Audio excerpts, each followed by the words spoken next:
everybody, Carson here, and I'm joined today by my lovely partner, Torie.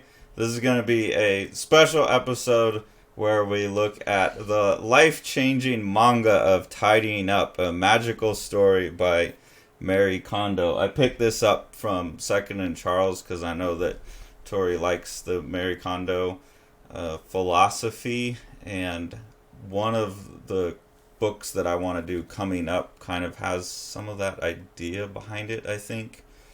So I thought it'd be good for me as like research, and we've both read it, and so we're gonna do a shared review. But can you tell us who Marie Kondo is first? Because I doubt any of our viewers read Marie Kondo. Well, I don't know. She's like pretty popular. She has, I think, 3 books now out. And she's from Japan, and she's like a like an organizational guru or something. But it's like a little bit more than that. Like she's all about like tidying up your space, like for a positive life, and like it's like housekeeping, but then some. And she's got like a TV show. I don't know what network it's on, but where she goes. She organize other people's stuff? Yeah, she like goes. She's like, you can hire her. And she goes into your home with you and like helps you work through like all your crap and like the way to think about it and how to deal with it. And I don't know, it's really cool to see. She's gone into some like crazy cluttered houses and helped them pare down things. And it like, I'm not perfect about it, but when I go on one of my like cleaning frenzies, it's definitely like her in mind. Marie Kondo. Yeah. It's chick shit. Well, I mean, that's a little sexist, but you know, no, I mean, it's, yeah, I guess it is obviously more geared towards women, but I think it's good for everybody to like check it out and maybe change the way you think about your stuff. That's why our house is so beautiful. Yeah. But also, I've noticed a lot of my female students applying some of these ideas in their art, and some of the female comic artists and illustrators I've seen kind of have this aesthetic in it. Not the aesthetic in the manga, but the organizational systems that she has. Yeah. And I want that to be part of the next book I'm doing, is that sense of organizing the clutter. So that's one of the reasons I bought this. So we're just going to flip through this. And we'll see what we say. We're probably just going to wind up arguing the whole time about this. So it'll be a fun episode. Try to give it to a minimum. So it's broken into chapters. The first one's just deciding to tidy up, which, I don't know. I don't think any of us found anything interesting in there. No, it was just like the introduction to like the characters. Like the girl Chiaki, which is like the main protagonist of the story. And then her neighbor. I don't even remember his name. She has a very messy house, and then she's got a cute neighbor who has a very clean house, and she wants to be like his clean house, and also not scare him away with her dirty house. So, I don't know, like, you either decide to tidy up or you don't, I guess. I think it's like showing how she like got to the point of being like overwhelmed enough to be like, okay, maybe this isn't normal, because like, you know, you get used to the way you live, and you don't think about it until there's like an event. So number 2 is visualize your ideal lifestyle. There were a couple things in here that I thought was interesting, because like as they're going through and talking about it, she finds that they're like doing I don't even know what the word, like a consultation about how they're going to start the whole tidying process, and Chiaki has all this paraphernalia from like 20 different hobbies, and like come to find out it's from like past boyfriends she had, but I just thought that was interesting because, like, I'm definitely guilty of that. Like, I have a lot of hobbies. I have, like, sewing stuff, knitting stuff, the plant stuff, like, painting stuff. We have a lot of yarn in our garage in a box. We have, like, a whole tub of yarn in the garage. That came from someone else's garage and is now in our garage. But, well, okay, but the point is, I just recently was diagnosed with ADHD, and I found out that that's something that people with ADHD do a lot, is because they're chasing dopamine. So they'll get really excited about a new hobby, and then buy all of this stuff and get super invested in it, and then like a month later, they're like, okay, I'm done with that, like, I'll never touch it again. which is like the super opposite of like autistic me, who's like a super driller. Like that's comics, and then boom, go down that hole. Yeah. Super deep. So I don't know. It's kind of fun because there's like the book helps illuminate our different approaches a little bit to things. That's why I thought this discussion would be funny. It seems really cheesy, and like even in the book, the girl is like, why is she... They don't even clean anything the first time they meet. She just is like, okay, your homework is to visualize what you want your life to look like. And it seems really silly, but then the more she digs into it, it's like, because the Marie Kondo method is all about things that spark joy, it's like if you don't know what your ideal life looks like, you don't know what joy, like the criteria for joy is, so... So what is your, when you visualize our ideal house? It's like pretty close to what we live in now. Okay, Actually. that's good. Yeah, it's been nice. You know, just like pretty clean and like bright, and come home and obviously we both love having a lot of books around, but like the nice house plants, and we both have our space to like do our thing, and it's like More bookshelves. We need like a whole... Yeah. We need a whole... And then she wants 8 dogs and like a mud room / bed. It's just like a dog room. Yeah. Just, that's, you know. My ideal lifestyle includes an underground concrete bunker that's completely soundproof, and it's just full of comics and art studio and a drum set. Yeah, and mine is like a house that's like all windows, so maximum sunshine, and I don't know. But we'll build the underground bunker, and then house can go on top. That's the goal. That's the goal.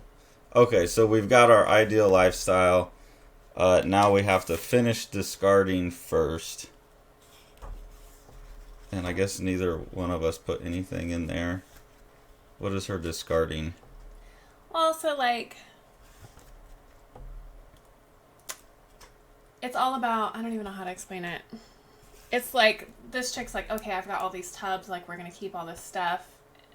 We're gonna keep it all, but we're gonna, like, organize it, which is what a lot of people think when they're, like, you know, a well-organized house. But Yeah. the Marie Kondo thing is, her whole, like, motto is, it's not about choosing what to discard, it's about choosing what to keep. So it's learning how to discard things. And she lays out the different kinds of, like, value that things can have, which is, like, material, which is obviously, like, money, or, like, functional, useful stuff, like the sweater for this example.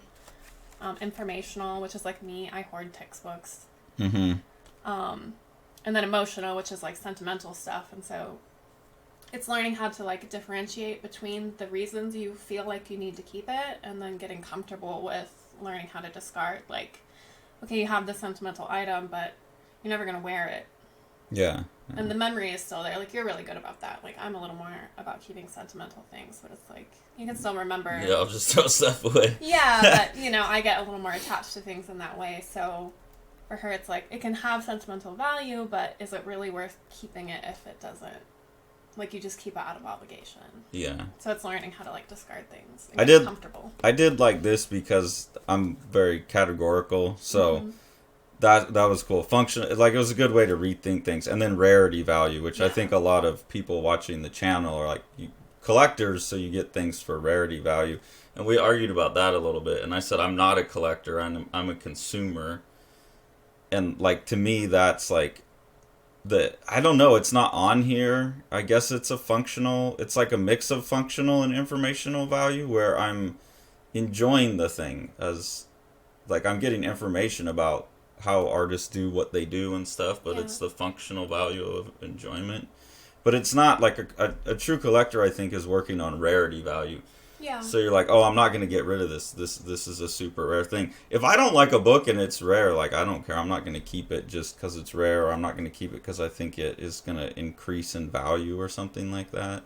I think that just was, like, our different definition of, like, what a collector is. Yeah. To me, I'm like, our house is overflowing with comic books. Like, you collect comic books, but it's just your criteria is different from, like, the typical that person that wants to keep every little piece of paper and every Yeah. box, and like there's just different criteria for like what has value, which is like what this is all talking about. But I like that because, like I said, to me, the collector is the rarity value, and I'm thinking about comics, and like you get your books for informational value. You said, you know, like you like to read the science textbooks and like stuff. Reference books. And stuff. And to me, comics are a bit that too, because it's like looking at how the artists do what they do, or how the writers do what they do. So that's how I think about them. That's why when we were debating that the other day, I don't tend to have much emotional. I have a little folder of emotional value stuff. So I like that. And then her method is like just pick it up, and if you feel joy, keep it, and if you don't, then you don't need it. Yeah, this is the whole thing right here. It says discarding really means choosing what to keep, and like keeping only what sparks joy. So it's like, I'm really guilty of that too. She's like, oh, I have this sweater and it still works. Like it's still a wearable sweater. It's still functional, so I should keep it because it's going to be cold in a few months. But she's like, it's a hideous sweater. It's like cheap. It doesn't look good. She doesn't feel good when she wears it. So by the Marie Kondo philosophy, it's like, if you're holding it and looking at it and it doesn't make you like excited to have it, or it doesn't meet that like vision of what you want your life to look like, then it's not worth keeping. So it's choosing what to keep. That's where I like started to. I like getting rid of stuff. I like throwing stuff away. I like, as much as it seems like I have a whole bunch of stuff, I really like throwing stuff away. I like minimizing. I was a minimalist for a long time. Yeah. But doing this channel and having some money to buy books has turned me into a non-minimalist again, I guess. But I like throwing stuff away. And so the criteria of joy to me, like, I don't, like I said, like, playing with the dogs gives me joy. You give me joy. Like, that's it. Like, no book that I pick up is going to give me joy. But, like, your bowl totally gave you joy. Yeah, because I had a bowl. You had one bowl.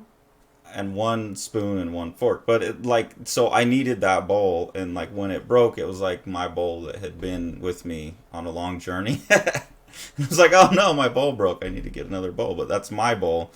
But I don't, like, if I went by her criteria, I'd throw away that every one of those would go away. Well, but also, you're not, I think it's a little emotional for you. Like, the descriptor is a little emotional for you because you're not like, I feel joy, but you're a little more... Yeah, but, like, when I play with, like, Booch's dumb face, I feel joy. She's like, Well, so that's what I'm saying. Like, I don't... Like, I enjoy the books. I like them. I like looking at them. I like being able to grab them. I like having them, but... Well, then maybe you should get rid of all your books. Yeah, it's like, I'm perfectly happy, like, reading them and then moving on to the next one, usually. I like, since we've moved here, that I can go back and grab something and look at it. But I don't think that, according to her method, I don't think just holding it in my hand and, like, feeling joy, that just... Maybe joy is, like, too strong of a word. But, like, okay, you know... It does fit my ideal vision of a lifestyle. Yeah. Yeah. But it's like, okay, when I get, like, a pair of jeans that I feel really cute in, like, I pick up those jeans and I think about how cute I feel in them. Like, those jeans are worth keeping, but, like, the ratty old sneaky, like, skinny jeans that I just kept for work... Toss them. Like, thank them for what they've done for me, right? And then chuck them. Like, so I think it's, I don't know. Maybe joy is just, like, too strong of a word for you. For me, I don't, like, yeah, there's, like, 3 things. Because you're very literal. There's 3 things in life that give me joy, and, like, so I get, like, I was reading this book, and it kind of triggered my, like, clean up, minimalist, throwaway state, and I was like, well, I guess I got to get rid of all of my books now. He did go through and get rid of, like, a stack of books. Like, not get rid of, he took them to work, but... I brought a lot of them to work for my students, yeah. I don't, there's other uses to find for things. Okay, so that was the big part that I think I just didn't get. Yeah. But there's some other things in here that I thought were funny and we're talking about. So tidy by category, I like that idea. She was saying, like, get all of your... Don't tidy by place. Like, don't go to the living room and tidy up the living room. Like, you're dealing with clothes. So get all of your clothes, and then they take it and take all the clothes and just dump it all in the living room. And I like that because, again, I'm a categorical thinker. Yeah. So. Well, but it also makes sense, and she made a good point. It's like, me, I leave clothes all over the house sometimes. So, like, if I just tidied my room, like, I would go to the bedroom and be like, all the clothes are done. And then, oops, I found, like, 6 things that were in a different room. So it's like going through the whole house and doing like a full sweep. And like people that really have a problem with like overconsumption, and like there was one house on the show where the wife's like wardrobe was split between like 2 or 3 closets. So like if she had only done my room, that wouldn't have been any good. So it does make sense. Well, and to see the totality all of at once when you're making your decision would help, because like if you've got a quarter of your clothes and you're like, oh, this is the one pair of jeans, you're going to be like, well, I need a pair of jeans. But if you're like, oh, that pile is like 5 jeans, is this the jeans that really make me happy? Then you're more likely. So I like that. But I did think about our books aren't all in one room, and to have to bring them, I mean, I guess we could say books and just go across the bookshelves, but to like pile the books in the middle of the... Yeah, I hope. I would rather just do a sweep of the bookshelves. Yeah, because we don't really leave our books. Sometimes I have a book like here and there if I want to be able to grab it, but... Yeah, but we could put that on our shelf. Yeah. But that, like, the idea of stacking all the books. Yeah, I mean, the only other time in our life that I hope we ever unpack all of our books from the shelf is when we move to our... Forever. Yeah, like, that's... Also, I've been... Every time I get a new book, and I obviously get a lot very fast... I just go, shit, I gotta have to move at least one more time in my life.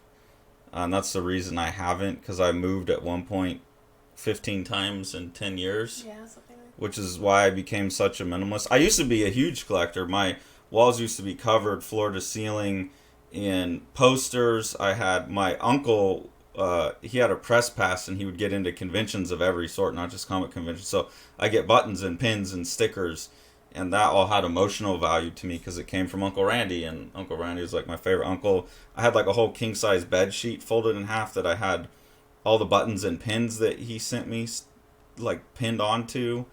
And at some point in life I took that off my wall, and it probably weighed a couple 100 pounds. This is all that metal attached to a sheet, and I just chucked the whole thing like once, you know, because it's like I can't keep this, and it's all from Uncle Randy. But moving that much definitely turned me into a minimalist. So we're accumulating stuff at a pace that makes me uncomfortable knowing that we're still renting. Yeah, every once in a while he'll just go, like, oh, and I'm like, don't think about it.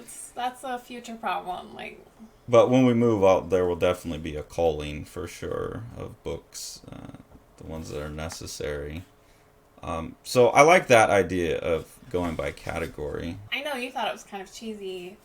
But one of the other big things about the KonMari method is like when you're getting rid of something, not just when you're getting rid of something, but especially when you're getting rid of something, you thank it for what it's done for you. Like, thank you, sweater, for keeping me warm. And it's really cheesy, but it also, I think, creates a sense of gratitude for the things that you have, even the things that you're discarding. So, like, I think there's a twofold thing there. Like, a lot of people feel really guilty when they're getting rid of something. Like, they should keep it. So I think that helps break that feeling of guilt a little bit, because you're showing... Like it served a purpose, but I don't need it for that purpose anymore. Yeah, so, like, it's fulfilled its thing. So I think that makes it easier to let go of stuff, because you're... I don't know, you don't feel so... I don't know why we're like that, but I just know a lot of people... and myself, like, sometimes feel guilty when I get rid of things. And well, because humans need narrative. Yeah. Like, I mean, and that's with your focus on, like, our culture's inability to deal with death, too. Like, like the ability... Like, when my bowl broke, I was very sad because my bowl broke. But it was like, that was such a good bowl. It lasted me for... I ate so much Soylent out of that bowl. Yeah. But I also think, like... in a society that is so consumption focused, it's also good to stop and thank the things that you do have and that you want to keep, because like with my like little gratitude journal thing I do, like if you focus on what you already have, then it helps relieve that feeling of like needing to be striving for the next thing or like wanting to consume, because you're like, wow, look at all this wonderful stuff that I already have. Does she suggest thanking the things you keep? Yeah. Or just the things you throw away. Mm-hmm. And even in the show, like, she'll have them, like, thank their house, too, which is, like, I don't know. It seems really cheesy, but I think it is a good practice and, like, helps you be satisfied with where you are. And, like, it's always okay to, like, want things to be better, but it's also good to stop and, like, look at all the things you have. Like, how I'll just text you and be like, we have such an amazing life. Or, like, oh my gosh, I just love our house. Like, I feel like it would be more useful to me to think the things I have. Like, because I don't have a problem throwing things away. Yeah. Like, I don't need to be like, thank you, book, that, you know, it's whatever, I don't need you anymore. Well, but you're not, like, one of those people that feels guilty. But, like, for me, it was a good thing. I don't do it as much now, but, like, when I first started going through things, I did have that mindset of, well, I should keep this because, like, it's still good or whatever. But then I could, like, let go of that a little bit. But, like, as an OCD consumer, who, like, as soon as I finish one book, I want a new book to read. I don't want to go back and reread an old book. I want to look at it, but I'm probably not going to reread much. I think it's better, like, thank you, book, for the information and, like, spend more time on it. Especially, like, doing the channel,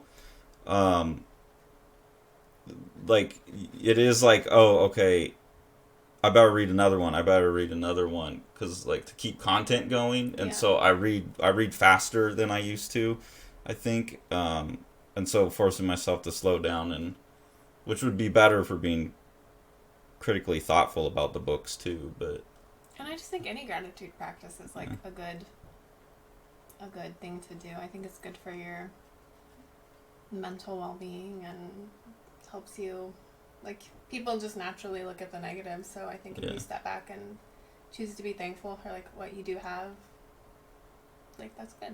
Yeah, I agree. Okay, this is where shit gets weird. Folding. She has... So they've gone through the clothes first. Through Chikai's clothes first. And then now Mary Kondo. And this is the stuff that I was more interested in, because this is the stuff that... the organizational stuff that I've seen show up a lot that I'm very interested in for the next book that I want to do. Like, how I want to include that sense of ordering things, I think, as a... like a fight back against a chaotic world, to tidy everything up and put it in its place. And I call it, she's actually against the boxes, like, don't get a lot of boxes and stuff. But I worked in enough craft stores and whatnot that we were always selling, I call it shit to put shit in. So it's just like Rubbermaid boxes and cute little, it's always cute, it's got a pattern, and it was just like more shit to put your shit in. And that's a fascinating phenomenon to me. So she's actually kind of against that, but she has these very specific, like, tidying systems. I wrote on there. Oh, clothes that has been thrown into a drawer clearly differs from those that have been carefully folded. Clothes that have been folded seem brighter and more resilient. Okay, I know it sounds crazy because the language is kind of, again, like, the book is a little cheesy, but it does make a good point, because it's like, if you take care of your things, they hold up better, they don't get worn down. Like, if you have a really nice garment that's stored properly, like, it looks nicer when you take it out, and, you know, like, it lasts longer. And yeah, I mean, he just wears... And I'm, like, I got the shirt with the ink all over it today. So maybe that's why, like, a lot of this doesn't make sense to you, but, like, I have a really nice, like, pea coat that has beautiful pleating on it, and if I just crumpled that up in a box, like, it would look terrible, but I hang it nicely, and it looks really pretty when I put it on, and, like, if I didn't take care of it, then... She just almost puts, like, an emotional valence on it, like, the clothes feels happier. Like, I get it's a metaphor, but, like, that's the stuff that was cracking me up. And she says, like, the clothes, like, on the bottom of the stack, like, that's one... So very specific folding methods, which this makes sense to me from a practical standpoint. Works. I mean, it is so much nicer. Like, just from a like, completely practical standpoint, you can see every single thing in the drawer. They don't get as wrinkly. It stores way nicer. I especially get, and this is where it seems kind of silly to me, she's talking about, like, don't stack them, put them next to each other.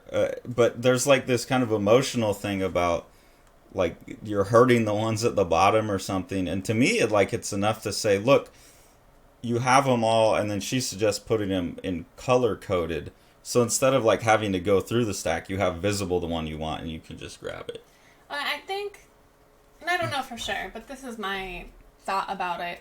It's like the same thing with thanking the stuff that you're getting rid of. I think if you, for a lot of people, like attach a little more emotion to it, it makes you feel a little more like responsible to keep it that way, or like to continue to take care of it. I think it's more of a feeling of, I don't know if like responsibility is the right word, but well, I get the point of like, look, like take it's a practice of taking care of your stuff. Yeah, but like for a lot of these people, their things haven't held value for them. It's just been about having more, but not about valuing what you have. So I think that's what she's trying to cultivate, is like a feeling of appreciation and like, I don't know, obligation's not the right word, but if you spend more time on it, it's like, look, this is something I've made more worthwhile. Yeah. So I'm going to like treat it nicer and take care of it because I've been putting time into it. And it's something that I chose to keep, which is a big criteria. Like, if I love this thing so much that I wanted to keep it, then I need to take care of it. Do you think also it's just like it's a real pain in the ass to sit and do that to every shirt, so the less shirts you have, the less of this you have to do? I mean, obviously I still have way too many clothes, but I just think a lot of people have too many, and like there's been also like a big, it's always been around, but like the idea of like a capsule wardrobe where you really only need like 6 or 7 shirts. Like, you're really good about that. I've been trying to get to that, but it just hasn't worked as well for me. It's hard, but at my best, I had 7 exactly the same gray shirts, 1 pair of jeans, 7 underwears. I maybe had 14 socks for like so I could work out and get sweaty and have another pair of socks. But I'd like wear yesterday's shirt and yesterday's underwear to the gym and get all sweaty and then put on the new day's. I was very good at capsule. You're very good at minimal wardrobe, yes. I still struggle with that a lot, but I just think a lot of us like have way more clothes than we need, and I just think if you only own like things that you feel really good in and like specifically try, and it's easier too, like with the capsule wardrobe, it's all designed to go together, so you can mix and match every single thing. Yeah, gray shirts and yeah, well, you know, there's a little more like fashion forward way to put it, but yeah, you know. Yeah, I mean that's what I could do. I especially like the page about bras and panties, because she's like, no, bras are special. Like I treat mine like royalty. There are like jewels in there. And then they talk about the panties, like that they always have like the little bow, and like, oh, I get to look at the, like, always leave the bow showing. It feels nice when you have a cute pair of like matching underwear and a bra. Like, you feel cute. Yeah, I mean, I get it. It's just so foreign to me. But like the idea of like, oh, I get to like pull out my. And like, you know, they have the little sparkles and the lace, and it's like. My undie jewels. So I thought that was funny. Then this, I thought was really funny. Her little kyun. So she suggests that you hang clothes not by color but by length, so that you create a nice left to right ascension, basically. I do think it looks nice. Yeah, I get it. It's funny that she chose like left to right to me. In specific, especially being Japanese, since they tend to go right to left. I wonder if there's like a Japanese, if there's like a cultural, I don't know why she says that. I just think it's really cute. But she's very insistent that it's left to right, like, yeah, not a right to left, and so you have to make like a left to right diagonal. And she's like, draw a line in the air, and like, doesn't that feel good? And yeah, and she goes like yeah. She has like a little swoop on it, and yeah, it's something about hang things so they rise to the right. So I thought that was weird. Like some of it just gets a little mystical. Here's her little kyun. I mean, that's where it's funny to me. And they have her do it. Oh, that feels so good.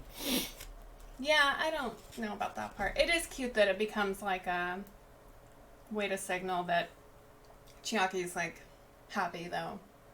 Yeah, yeah, and the book's not just an instructional book; it has a narrative. So as she's going through all of this, she's also like developing a relationship with this neighbor next door. So she does her kyun, and then he's like, "Why are you pointing at me?" And it's just another thing in their flirtation. So I do really appreciate the narrative structure of like showing the consequences of this in someone's life. Yeah. It's not just like a bunch of rules. It helps her sell the point, I think, and the final chapter is very much about the consequences of this in your life. And I think all that's like probably pretty spot on.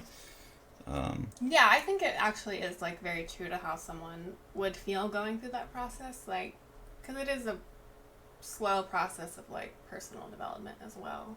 And that's why I think the visualization parts are so important. Yeah. Even though it seems cheesy. Yeah. Because it's like the foundation for the rest of it.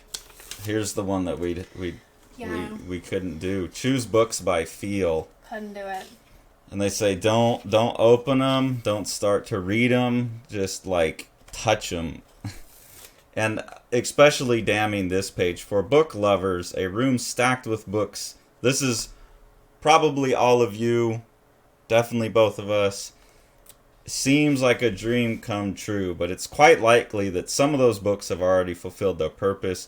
Imagine a bookshelf filled with only the books you love. Isn't that the ultimate dream come true? No, literally my childhood dream was a library like the Beauty and the Beast library. Like, I saw that as a little girl and I was like, that is my entire purpose for living, is to have that library one day. Well, and her idea that only books that you love would be small, it's like, I really, really like, I don't know about love, but almost every book I've got, I definitely like the art.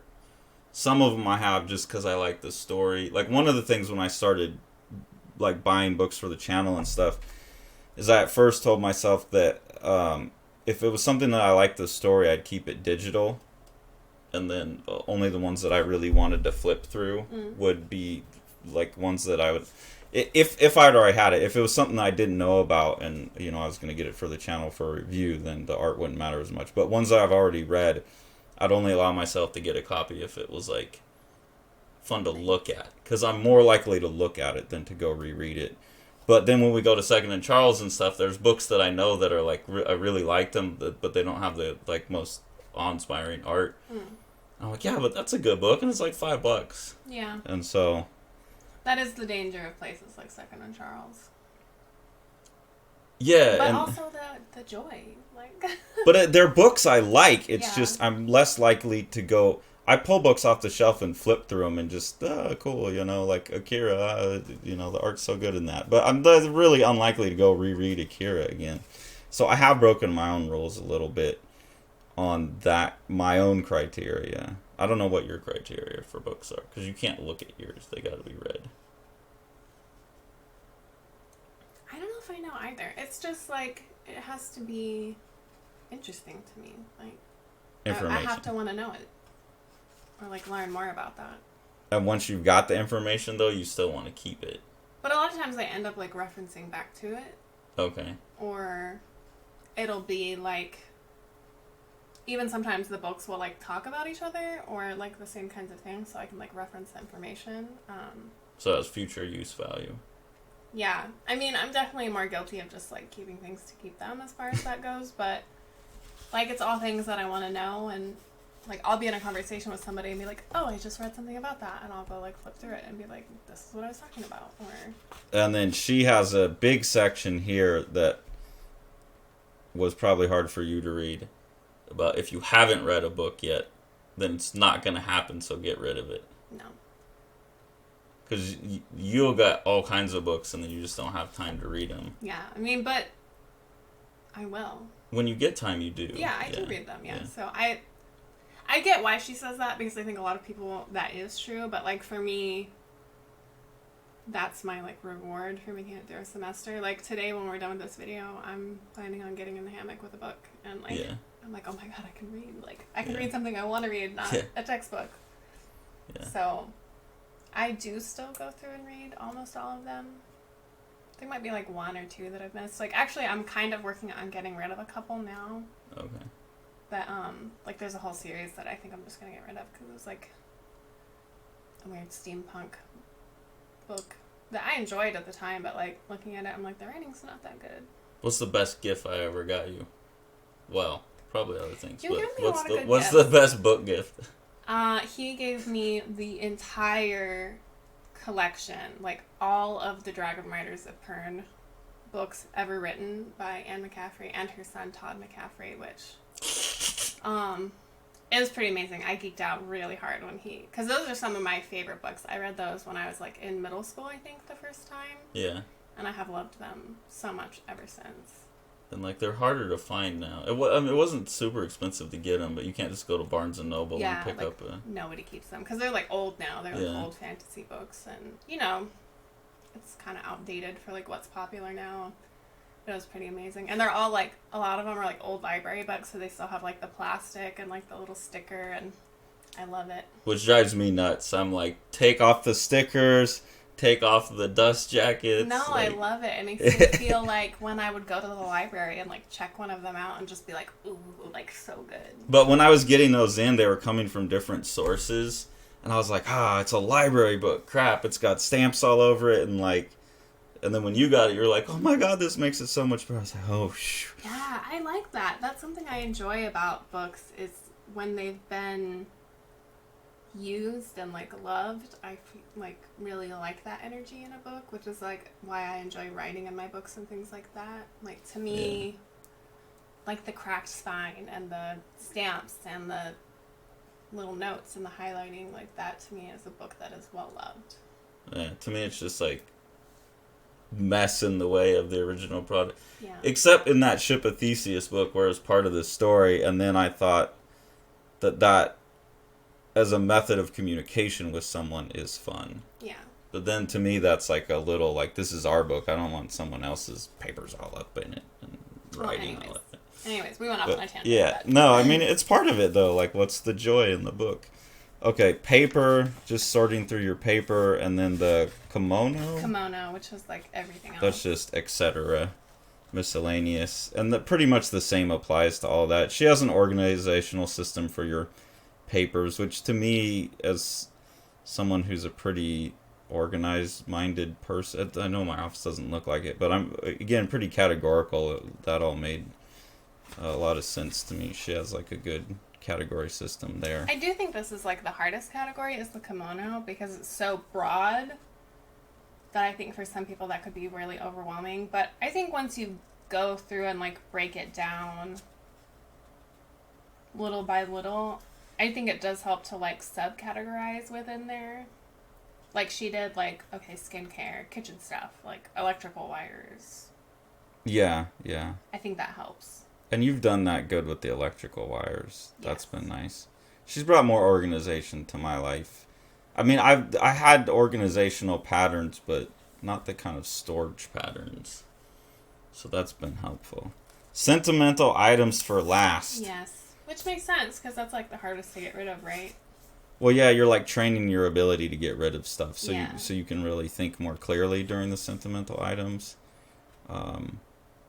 Like I said, I guess for me, moving has just, and by my nature being less sentimental, but moving has really like pounded into me. Like, do I need it? Yeah, I'm still not good about that. Like, I still have that pair of roller skates that my mom wore when she worked at Sonic, and like, I don't know if I'll ever get rid of those. Yeah. I can't roller skate. I'm never gonna use them. Well, we should try. You probably fit in them. I'm gonna break a wrist, you know. Yeah, we wore the same shoe size, but I'm gonna break a bone. That's gonna be a trip to the ER. But I just can't get rid of them. They're too...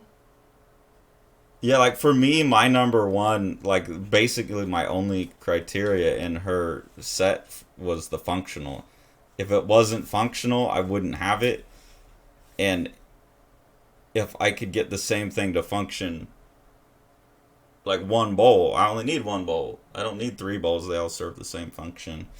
But then you have house guests over that are drinking out of a bowl and a Tupperware because you only have one glass. Well, I didn't think about that when I invited them over. So, you know, there's something to be said for having a few things. Yeah. I didn't predict that need for that function. This is where I got most off from her, is store things where they belong, and she goes through like should I store things where they're used, and she says no. Like she's like in a line of flow, and she says no, please ignore that idea. Like books go with books, clothes go with clothes, and I 100% disagree with that. Like I hate that idea, because I'm very much like it has to be within it, like minimal extra time needed. I think, like, I definitely keep my purse by the door so that I can just grab it on the way out. But I think the reason she does that is because that can be, like, the catalyst for the clutter coming back. Yeah. And also, well, it'll show it in the end, but, like, there also can be, like, that ritual of putting things away. So, like, coming home and, like, taking off your work clothes and changing into your loungewear and, like, washing your face and, like, putting the day away. And I think it's just a way to help minimize, like me, how do you describe it? I spread. Yeah. Like. I mean, I kind of do that. Like, I'll throw stuff on the floor, but I have, like, the shoe spot and the pants spot. And I know it looks messy because it's on the floor, but it's like. Yeah, I hate that. Come in and get rid of the shoes. Come in and change the pants. Like, that's always how I've worked, is the flow. And if there's a couple things on the floor, because most of the flow is on the shelves, or I don't know, I don't have much stuff. Like I'll do a dish and put it in the, like she would say, do the dish, let it dry, put it back. Like my ideal is like do the dish, put it in the drainer, use it, wash it, put it in the drainer, and like clothes, like when I lived on my own in Virginia, when I had an apartment that was entirely mine, I didn't use the closet. I had 1 week's worth of clothes, and I would come home and take them off and put them in the washer, and at the end of the week I would wash the clothes and then leave them in the dryer, and then the dryer was the closet, so I'd take the clothes out of the dryer, wear them, put them back. Oh, that good bachelor life. Yeah, but she would hate that because the clothes are all wrinkly and they're not being respected. They're not being loved. I love all my clothes. I only need 7 of them. Thank you. You do your job. You make me not get arrested for being naked.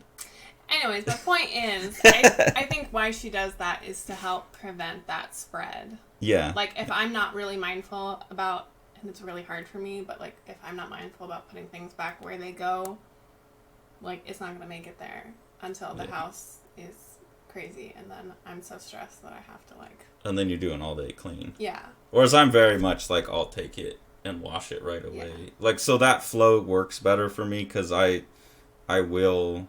Like, I'm pretty self-disciplined, so I'll go do the thing that I need to do. Very rarely do I just, like, put a cup and leave it, or put a bowl and leave it. Like I'll only use one thing. The cups proliferate, because I don't know which ones are dirty, but... Like, at my parents' house, I always had, like, I would put my cup on top of the toaster, so I knew it was my cup, and then I would just...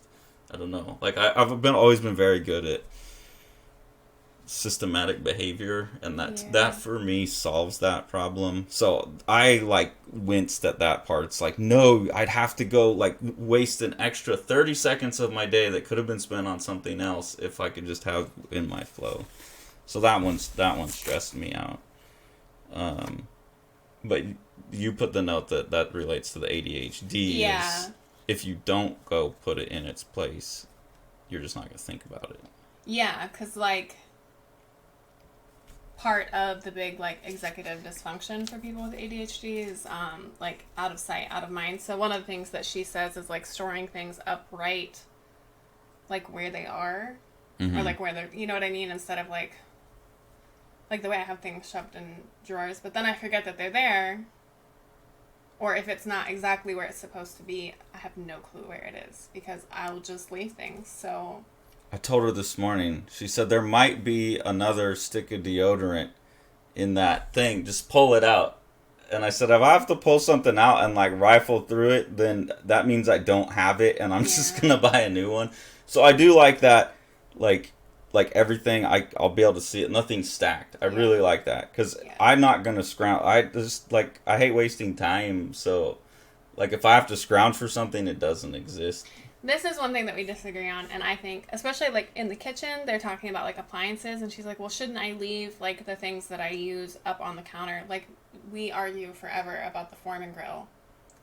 Yeah, again, because I don't want to get it out. I just want to use it. And so she says, if it's extra work to take it out, like, that's not a problem because there's a reason that you need to take it out. So it's worth that extra 2 seconds. It's like, but to you, that's like anathema. So yeah, I don't know. So that's something we kind of go back and forth on. If it's not going to be used for a couple days, but if I wash it and then, like, I'm going to use it that night, like, I'm going to leave it out.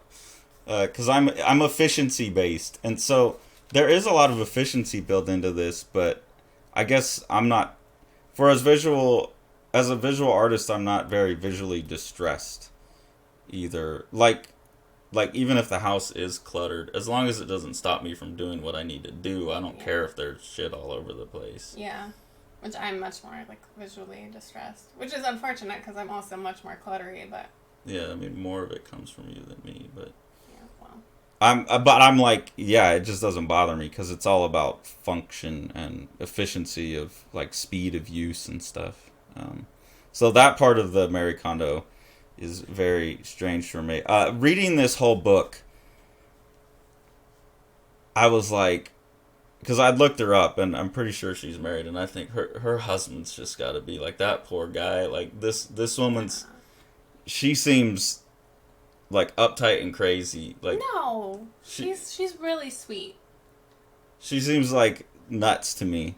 And then she talks about, as a kid, she like had a nervous breakdown from tidying, and I just wrote, I bet, like... I mean, there's probably a little dramatization going on there. No, that's like part of her story, how she became... I mean, maybe that's like how she's selling it to be there, but that's like part of her story is, in high school, I had a nervous breakdown from tidying. I was obsessed with what and how to discard. There must be, like, I need to get rid of one more thing. I need to get rid of one more thing.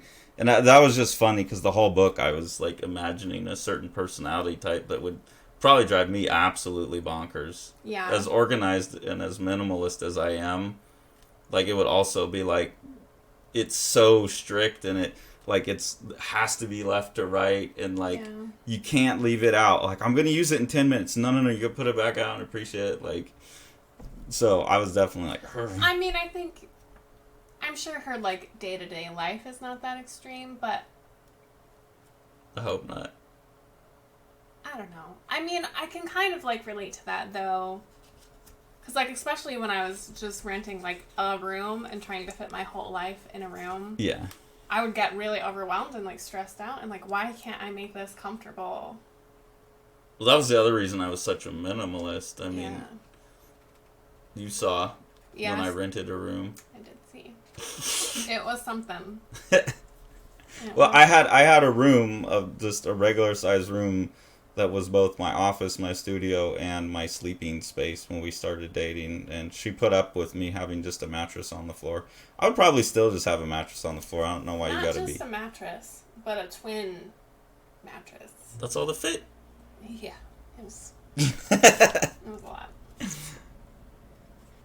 You got a joyful space here. Oh, I liked that because... and we've talked about that, like, the depression room. She talks about how, like, your home is linked to your body, and I think that is incredibly true. Like, our house 100% reflects my mindset. Like... Well, and reinforces... And reinforces, like, yeah. I agree with that. That's something I realized when it extends past the home to your environment. Mm-hmm. When I moved out of Modesto for the first time, went to Michigan for 4 years and came back, I realized that driving the same streets, interacting with my family, I'd become a different person when I moved to Michigan, and being back in those loops were almost like mental loops that reactivated shitty teenage me. Like, I'd become a better version of myself.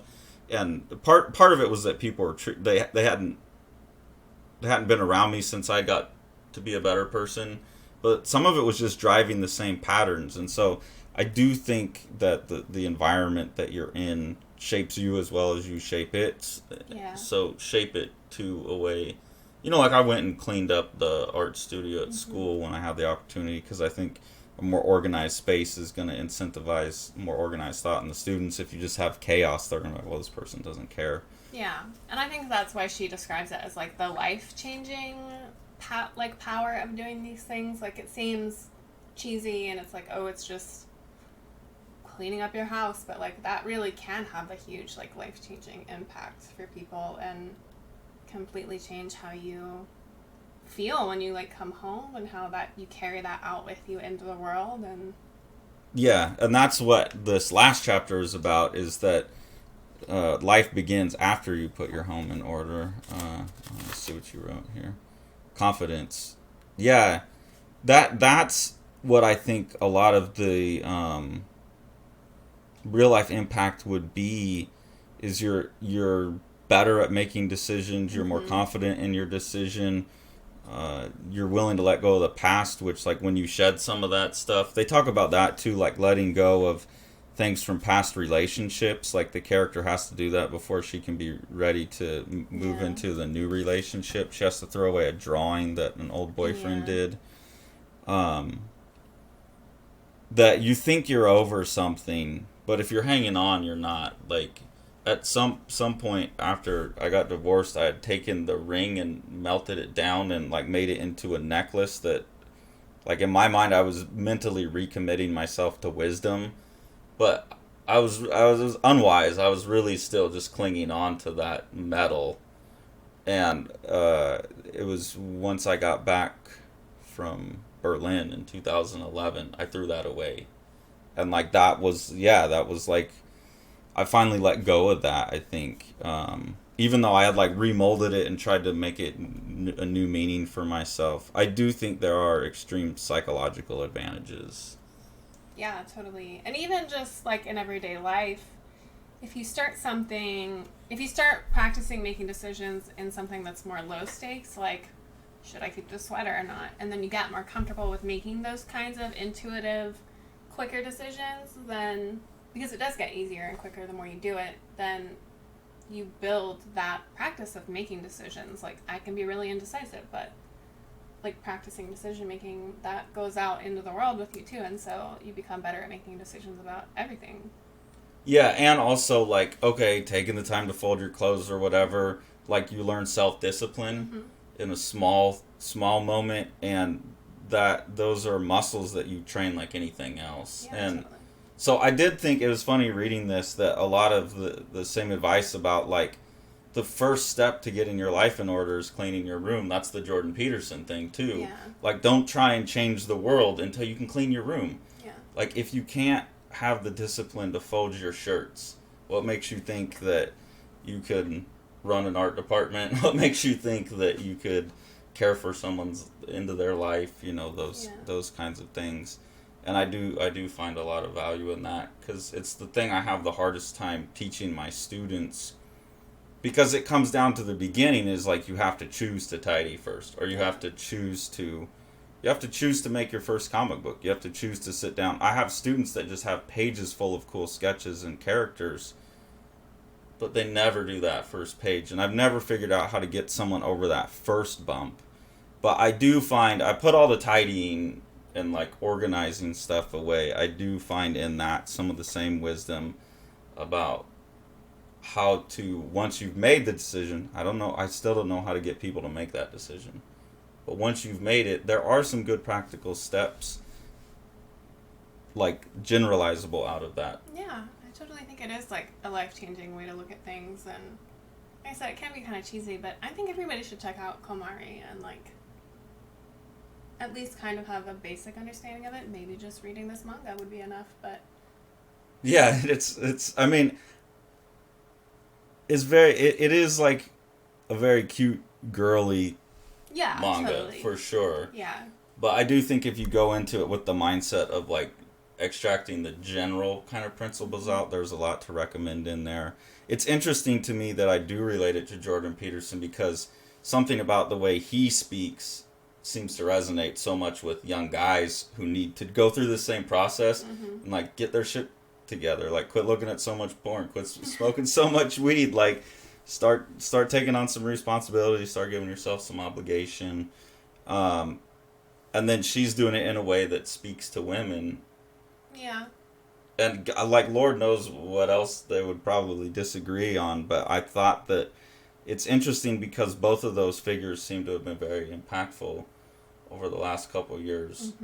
And he's very much about like the book is like how to order your life in chaos. Yeah, it's an antidote to chaos. That's yeah. what it is. And I think a lot of us are looking for that right now. Like, yeah, I totally agree. The world's untidy. It is untidy. I mean, it's always untidy, but it is especially crazy right now. So, yeah, I do think that's a way to, like a constructive way to give a feeling of control over your life. And, like, at least I can begin here in this environment and then hopefully spread that out into the world. Yeah, and I think that's, like, his point, too, is, like, figure it out for yourself before you impose it on the world. Yeah. And I like that she does that, too. It's, you know, what do you want out of your life? And then once you've got that sorted, then you're ready for a relationship. Then you're ready, you know, for these other kinds of things. And, like, it doesn't even need to be anything huge. Like, the girl Chiaki, like, her big goal is just to be able to come home and, like, make a nice dinner. And, like, to her, that's a good life. And, yeah. Like, a lot of people are like, oh, I need to make $1 million or start a business. But, like, just wanting to be able to come home and have a nice dinner and, like, be comfortable, that's like enough too. I think we've talked about that a lot too. Like sometimes those smaller wishes are really like the biggest, most important things. Well, and we probably talk about it a lot because I have to work my students through that a lot because like they want to make their Cerebus, you know, their 6,000 page graphic novel epic video game, and they sit there and world explain to me endlessly. And it's like, whoa. Like, just go make 5 pages that make sense and make me care about the character first. Yeah. You know, like, because they'll never get started. They'll just keep world building endlessly. And so I'm always having to tell them that same thing of, like, get 1 page done. Like, set yourself these smaller goals. And then you'll be surprised how the big goals derive out of that. Or, like, in my line of work, it's like, okay, I mean, ideally, in some little part of me, I would really love to make, like, a huge impact on palliative care and, like, end-of-life care, but, like, I just gotta learn how to start an IV first, you know, and, or, you know, do the basics, and it's like, that's, doing that well, that's a lot already, so. Yeah, and if you put the pressure on yourself of the big goal, you're never going to even start. Yeah, because it's too much. It's too much, so you got to start. So we'll end it then with the best piece of advice I've ever got. Do you know what it is from my dad? A small thing done well is worth doing. A small thing done well is a big deal. It's a big deal. Okay. Thanks for following along, everyone. What?